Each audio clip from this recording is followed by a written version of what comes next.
पूर्व मंत्री स्वामी प्रसाद मौर्य ने शुक्रवार को एक प्रेस वार्ता कर भाजपा शासित राज्यों की कानून व्यवस्था पर तीखा प्रहार किया। उन्होंने कहा कि जहां जहां भाजपा की सरकार है वहां अपराध अपने चरम पर है और उत्तर प्रदेश अपराध के मामलों में देश में नंबर 1 पर पहुंच गया है। स्वामी प्रसाद मौर्य ने राष्ट्रीय अपराध रिकॉर्ड ब्यूरो की रिपोर्ट का हवाला देते हुए कहा कि हत्या, अपहरण, महिला उत्पीड़न और दलित उत्पीड़न जैसे गंभीर अपराधों में उत्तर प्रदेश शीर्ष पर है। उन्होंने कहा, यूपी हत्या के मामलों में नंबर 1 पर है, जबकि बिहार दूसरे स्थान पर है। अपहरण और महिला अपराधों में भी यूपी पहले नंबर पर है। भाजपा सरकार में महिलाओं, दलितों और कमजोर वर्गों की सुरक्षा पूरी तरह खतरे में है। उन्होंने आगे कहा कि भाजपा की सरकारों में जनरल राज की पराकाष्ठा देखने को मिल रही है। उन्होंने हाल ही में देश के मुख्य न्यायाधीश पर हुई जूता फेंकने की घटना को बेहद निंदनीय बताते हुए कहा, यह हमला केवल मुख्य न्यायाधीश पर नहीं बल्कि देश की न्यायपालिका पर हमला है, क्योंकि मुख्य न्यायाधीश दलित समाज से आते हैं, इसलिए उनके साथ यह व्यवहार किया गया। यह जातिवादी मानसिकता की पराकाष्ठा है।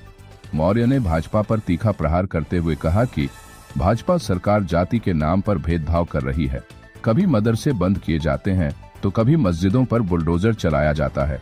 प्रधानमंत्री और मुख्यमंत्री खुद को पूरे देश का नहीं बल्कि एक जाति विशेष का नेता मानते हैं। उन्होंने सवाल उठाया कि अभी तक मुख्य न्यायाधीश पर जूता फेंकने वाले व्यक्ति को गिरफ्तार क्यों नहीं किया गया। क्या सरकार ऐसे लोगों को संरक्षण दे रही है? ऐसे अराजक तत्व, आतंकवादी और कुख्यात दूषित मानसिकता के व्यक्ति को कोई भी कानूनी कार्रवाई उसके खिलाफ नहीं की गई, जो भारतीय जनता पार्टी की नीयत को साफ जाहिर करती है कि किस तरीके से भारतीय जनता पार्टी के संरक्षण में उन्मादी, अराजक तत्व और यहां तक कि कट्टर हिंदूवादी ताकतें आतंकवादी स्वरूप ले रही है। मैं इसकी घोर निंदा करता हूं और साथ ही साथ यह भी स्पष्ट कर देना चाहता हूं, यदि एक हफ्ते के अंदर भारतीय जनता पार्टी केंद्र की सरकार सीजीआई पर जूता फेंकने वाली गिरफ्तारी नहीं करती है, कठोर कानूनी नहीं करती है, तो अपनी जनता पार्टी आंदोलन करने के लिए बाध्य होगी। क्योंकि ये तो सीजीआई की महानता है कि उन्होंने इस मामले को नजरअंदाज किया, लेकिन कानून व्यवस्था क्यों अंधी है? कानून व्यवस्था क्यों चुप है? सीजीआई ने अपनी गरिमा को ध्यान में रखते हुए शांति बना ली, लेकिन ऐसे रक्त पर केंद्र सरकार अभी तक कार्रवाई क्यों नहीं की? स्वाभाविक रूप से ये ऐसे ही आपराधिक तत्वों के हौसला अफजाई का मुख्य कारण है। यानी भाजपा सरकार में इस प्रकार के गुंडे, माफिया, अपराधी, मवाली को बढ़ावा दिया जा रहा है, जो विशेष रूप से समाज के अंतिम पायदान पर आए हुए व्यक्ति को कितने भी सर्वोच्च पद पर क्यों न हो, उसको अपमानित करना इनका पेशा बन गया। स्वाभाविक रूप से इस देश के लिए दुखद है।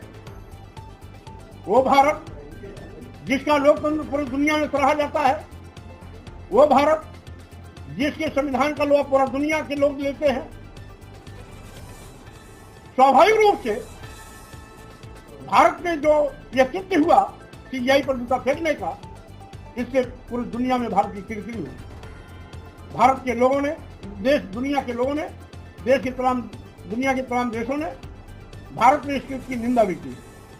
स्वाभाविक रूप से बहुत संसार करने वाली घटना है और मैं मांग करता हूं केंद्र सरकार से कि तत्काल ऐसे अराजक तत्वों पर प्रभावी कानूनी कार्रवाई करते हुए जेल की सलाखों में भेजे।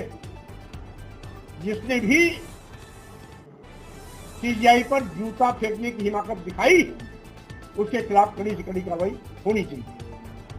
और साथ ही साथ अपने मुंह मियां बिट्ठू बनने की बात भाजपा सरकार के प्रधानमंत्री, मुख्यमंत्री करना छोड़ दें। जो अपराध पर नियंत्रण नहीं कर पा रहे हैं, पूरा प्रदेश और देश जंगल राज बनता जा रहा है, स्वाभाविक रूप से उनको अपने गिरेबान में झांक करके देखना चाहिए, कहां खड़े हैं, कहां नहीं खड़े हैं, इस बात का चिंतन करना चाहिए और माननीय प्रधानमंत्री, माननीय मुख्यमंत्री जी अपनी गरिमा के अनुसार आचरण भी सही ढंग से करना चाहिए। समाज को जात के आधार पर उत्पीड़न करने से बचाएं, धर्म के नाम पर समाज को बांटने से बचाएं, जिससे कि हमारे देश की संप्रभुता बनी रहे, सांप्रदायिक सौहार्द बना रहे, लोकतंत्र सुरक्षित रहे और साथ ही साथ ऐसे संवैधानिक पदों की मर्यादा भी बनी रहे। एक तो कानून व्यवस्था पे आवाज उठा रहे, एक दूसरी तरफ जो है बीजेपी के बड़े नेता हो या विधायक हो, सांसद हो या मुख्यमंत्री खुद हो, वो जीरो टॉलरेंस की बात कर रहे हो। ये आंकड़ा बताता है कि जीरो टॉलरेंस इनका एक खोथा और झूठा मुहावरा बन गया है, सच्चाई से कोसों दूर है। जबकि मैंने अभी अभी स्पष्ट किया कि आज अपहरण उत्तर प्रदेश नंबर 1, अपहरण में नंबर 1, दहेज हत्या में नंबर 1, हत्या में नंबर 1, महिलाओं पर अपराध